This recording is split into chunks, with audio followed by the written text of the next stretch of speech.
ये कहानी हमें स्टूडेंट्स के जीवन का कड़वा सच बताती है। आजकल के स्टूडेंट्स पर सामाजिक तनाव और घर की समस्याएं इतनी बढ़ गई हैं कि उन्हें डिप्रेशन, अकेलेपन और आत्मविश्वास की कमी जैसी समस्याओं का सामना करना पड़ रहा है। ये कहानी न सिर्फ मीरे की है, बल्कि ये उन सभी लोगों की कहानी है जो किसी न किसी रूप से बाहरी और आंतरिक संघर्षों का सामना कर रहे हैं। कहानी की शुरुआत में हम मीरे को देखते हैं, जो बेहद शांत और शर्मीली लड़की है। वो स्कूल में अपने सहपाठियों से दूरी बनाए रखती है क्योंकि उसे लगता है कि वो किसी के साथ जुड़ नहीं सकती। स्कूल में अक्सर उसे बुली किया जाता है, जिसके चलते उसका कॉन्फिडेंस हमेशा लो रहता है। स्कूल के साथ साथ उसे घर में भी दब के रहना पड़ता है क्योंकि उसके पिता एक शराबी हैं।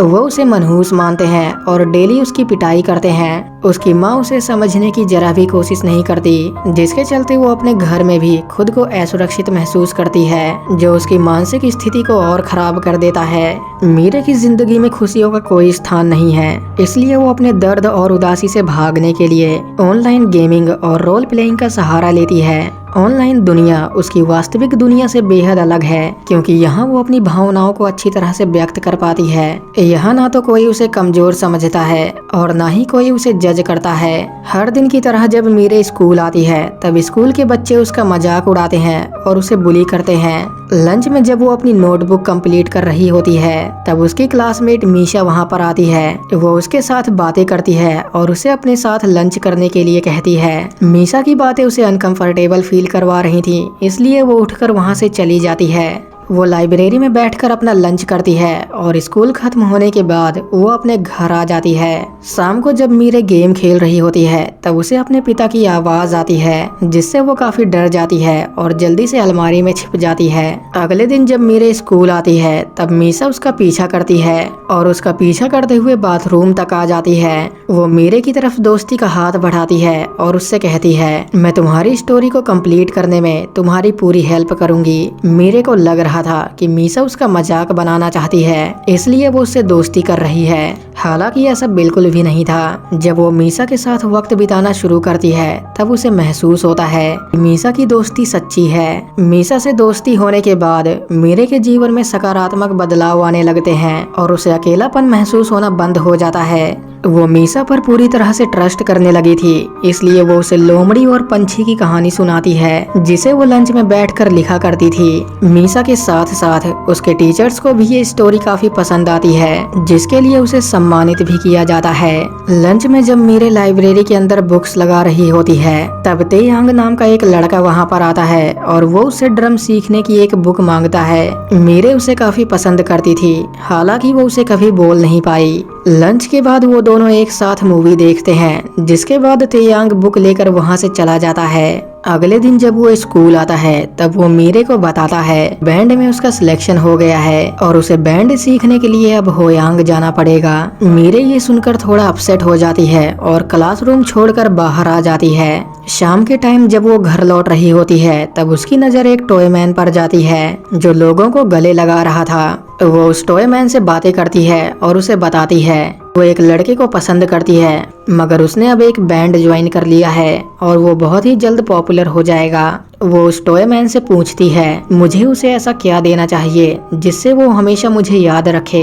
वो टॉय मैन उसे एक की चैन देता है और उसे उस लड़के को देने के लिए कहता है। अगले दिन जब वो स्कूल आती है, तब वो तेयांग को वो की चैन देती है, जो उसे बहुत पसंद आता है। स्कूल के बाद मीरे उस टॉय मैन के पास आती है और उसे वो की चैन देने के लिए थैंक यू बोलती है। अगले दिन जब मीशा स्कूल आती है, तब कुछ स्टूडेंट्स उसे बुली करते हैं, लेकिन मीशा उसे बचा लेती है। वो मीशा को बताती है कि जो स्टोरी वो लिख रही थी, उसे उसने अपने टीचर को सबमिट कर दिया है ताकि वो इंटरनेशनल कंपटीशन में पार्टिसिपेट कर सके। वो दोनों बात कर ही रहे होते हैं कि तभी वहाँ पर तेयांग आ जाता है। वो बुक्स रखने के बहाने मीशा से बातें करता है और उसे घर छोड़ने की बात करता है। मीरे, जो उनसे कुछ ही दूरी पर खड़ी थी, वो उन दोनों की सारी बातें सुन लेती है। कुछ देर बाद जब वो दोनों क्लासरूम में आते हैं, तब उनका टीचर उन दोनों पर काफी गुस्सा होता है। मीरे ली को बताती है कि ये स्टोरी मेरी है और इसे मैंने लिखा है। जब वो स्टाफ रूम से बाहर आती है, तब वो तेयांग और मीशा को एक साथ देखती है, जिससे वो काफी अपसेट हो जाती है। अगले दिन जब मीरे उस टॉय मैन के पास वापस आती है, तब वो टॉय मैन अपना मास्क उतारता है और मीरे को पता चलता है कि वह टॉय मैन एक लड़का है और उसका नाम हिना है। हिना उससे कहता है, मुझे पता है कि तुम मरना चाहती हो, क्योंकि मैं भी यही चाहता हूँ। अगर मैं मर भी जाता हूँ तो किसी को पता भी नहीं चलेगा, क्योंकि मेरे डैड अलास्का में रहते हैं और मेरी मॉम ने दूसरी शादी कर ली है। हम दोनों काफी हद तक एक जैसे हैं, मगर मरने से पहले मैं अपनी सारी विशेष पूरी करना चाहता हूँ और तुम्हें भी यही करना चाहिए। जब वो मीरे से उसकी विशेष पूछता है तब मीरे उसे बताती है वो मरने से पहले होंगबे जाना चाहती है। मीरे की विशेष को पूरा करने के लिए वो उसे होंगबे में मौजूद एक होटल में लेकर आता है, जहाँ वो दोनों जमकर पिज्जा खाते हैं और खूब इंजॉय करते हैं। वो हिना से पूछती है कि अब मुझे क्या करना चाहिए। हिना उससे कहता है, मरने से पहले तुम्हें अपनी सारी विशेष पूरी कर लेनी चाहिए, ताकि जब तुम इस दुनिया को छोड़कर जाओ तब तुम्हें पछतावा ना हो। वो उसे एक नोटबुक देता है और उसे अपनी विशेष लिखने के लिए कहता है। अगले दिन जब वो दोनों मिलते हैं तब वो दोनों मूवी देखने जाते हैं, एक साथ डेंटल क्लिनिक पर जाते हैं और एक एक करके अपने विशेष को पूरा करना शुरू कर देते हैं। अगले दिन जब मीरे स्कूल आती है तब वो मीसा से सबको सच बताने के लिए कहती है, मगर मीसा ऐसा बिल्कुल नहीं करती। अगले दिन ली को पता चलता है कि मीशा ने जो स्टोरी कॉपी की थी वो अब अखबार में छप चुकी है और जल्द ही बोर्ड ऑफ डायरेक्टर्स इस स्कूल में आने वाले हैं। शाम को जब बोर्ड ऑफ डायरेक्टर्स स्कूल में आते हैं तब वो उन दोनों से कहते हैं, जिसने भी ये स्टोरी कॉपी करी है वो अपनी गलती मान ले, नहीं तो हम तुम दोनों को सस्पेंड कर देंगे। जब वो लोग उन दोनों के पेरेंट्स को स्कूल में बुलाने की बात करते हैं तब मीशा काफी डर जाती है और वो अपनी गलती मान लेती है कि वो स्टोरी उसने ही कॉपी करी थी। कुछ देर बाद ये बात पूरे स्कूल को पता चल जाती है कि ये स्टोरी मीशा की नहीं बल्कि मीरे की है। मीशा के बैचमेट्स जो उसे जला करते थे वो उसे बुली करना शुरू कर देते हैं। मीरे ये सब देख रही थी मगर वो चाहकर भी कुछ नहीं कर सकती थी। क्लास खत्म होने के बाद वो हिना से मिलने आती है और उसे लोगों को गले लगाते हुए देखने लगती है। हिना एक आदमी को गले लगाने की कोशिश करता है मगर वो उसे धक्का दे देता है। मीरे जब उसके पास जाती है तब उसे पता चलता है कि वो आदमी कोई और नहीं बल्कि हिना का बैचमेट था, जिसके साथ हिना ने बहुत बुरा किया था। वो अपनी गलती के लिए उससे माफी मांगता है मगर वो उसे माफ करने से मना कर देता है और उसे सब कुछ भूल जाने के लिए कहता है और वहाँ से चला जाता है। हिना मीरे से कहता है, मेरी सारी विशेष पूरी हो गई हैं और अब मैं आराम से मर सकता हूँ। ऐसा कहकर वो भी वहाँ से चला जाता है। अगले दिन जब मीरे स्कूल आती है तब वो अपनी क्लास मॉनिटर सिम्मी को देखती है जो मीरे को बुली कर रही थी। वो मीसा से कहती है, अगर तुमने क्लासरूम साफ नहीं किया तो मैं तुम्हें पनिश करूंगी। ऐसा कहकर वो उसे बाहर भेज देती है। मीरे से ये सब देखा नहीं जाता इसलिए वो बाहर आकर उसकी मदद करने लगती है, लेकिन तभी वहाँ सिम्मी आ जाती है और वो मीरे से कहती है, इसने तुम्हारी स्टोरी चुराई और फिर भी तुम इसी की मदद कर रही हो, आखिर तुम ऐसा क्यों कर रही हो।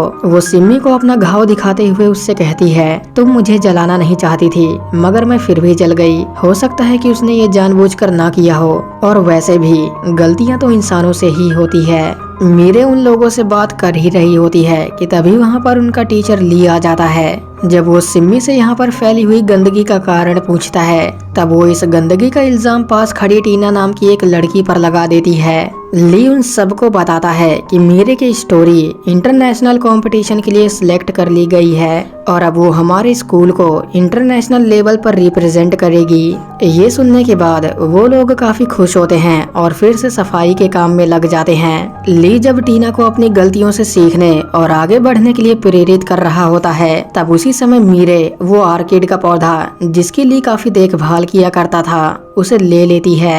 ली उसे वो पौधा नीचे रखने के लिए कहता है लेकिन वो उसकी जरा भी नहीं सुनती और उस पौधे को लेकर वहाँ से भाग जाती है। ली उसे पकड़ने की कोशिश करता है लेकिन मीरे उनसे बचते हुए उस पौधे को लेकर छत पर आ जाती है। ली उसे नीचे आने के लिए कहता है और उसे वो पौधा गिफ्ट में देने की बात करता है। मीरे को लग रहा था कि अब उसे कोई पसंद नहीं करता।